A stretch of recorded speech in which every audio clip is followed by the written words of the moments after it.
संजय बोले, हे महाराज धृतराज, अर्जुन द्वारा कहे अनुसार महाराज श्री कृष्ण ने दोनों सेनाओं के बीच में भीष्म और द्रोणाचार्य के सामने तथा संपूर्ण राजाओं के सामने उत्तम रथ को खड़ा कर इस प्रकार कहा कि पार्थ युद्ध के लिए जुटे हुए इन कौरवों को देख।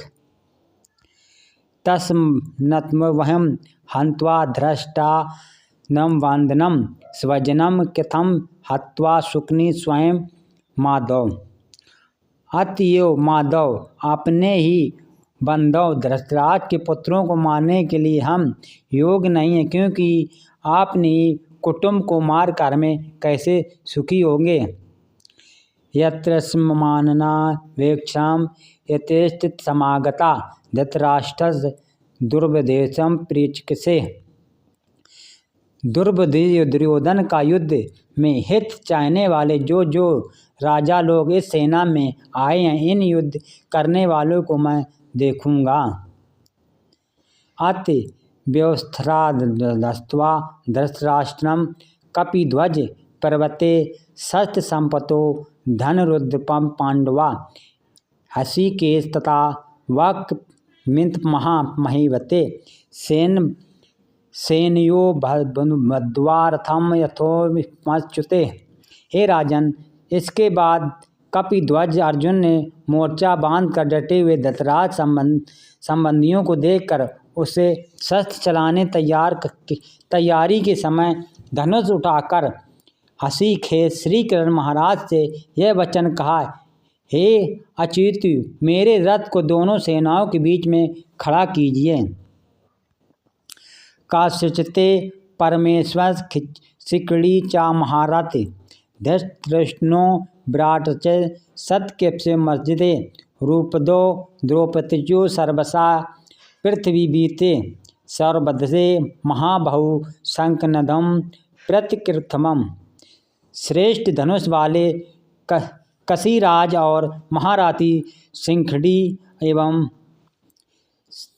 धृष्टद्युम्न तथा राजा विराट और अजय सत्यक राजा द्रौपद एवं द्रौपदी के पांचों पुत्र और बड़ी भुजाओं वाले सुभद्रु पुत्र अभिमन्यु, इन सभी ने हे राजन सब ओर से अलग अलग शंख बजाए। आरंभ युग्रो छेड़ी कर्मणे लघ्वी पुरा बुद्धमती चा पश्चात दिश्चत पूर्वदम छवे मैत्री खलाजन्मम।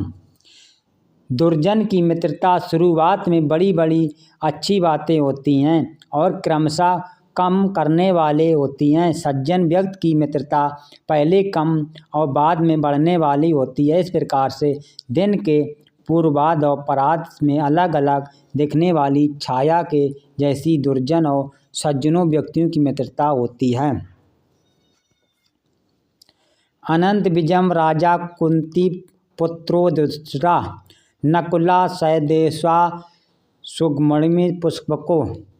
कुंती पुत्र राजा युधिष्ठिर ने अनंत विजय नामक और नकुल तथा सहदेव ने सुघोष और मणिपुष्प नामक शंख बजाया। पश्चित जन्म हृषिकेशो देवतनम धनश्च पांडो दत्तमाशंक भीम कर्मा वृकधरा। श्री कृष्ण महाराज ने पंचजनम नामक अर्जुन देवदत्त नामक और भयानक कर्म वाले भीमसेन पौंड नामक महाशंख बजाए।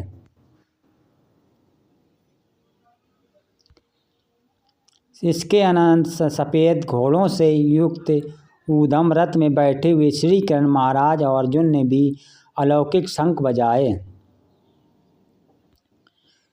तत्शंख भैभ्यम पाणमुनि कोमुखा सवतम शब्दमि भवता। इसके पश्चात शंख और नगाड़े तथा ढोल मृदंग और नरसिंह आदि बजे एक साथ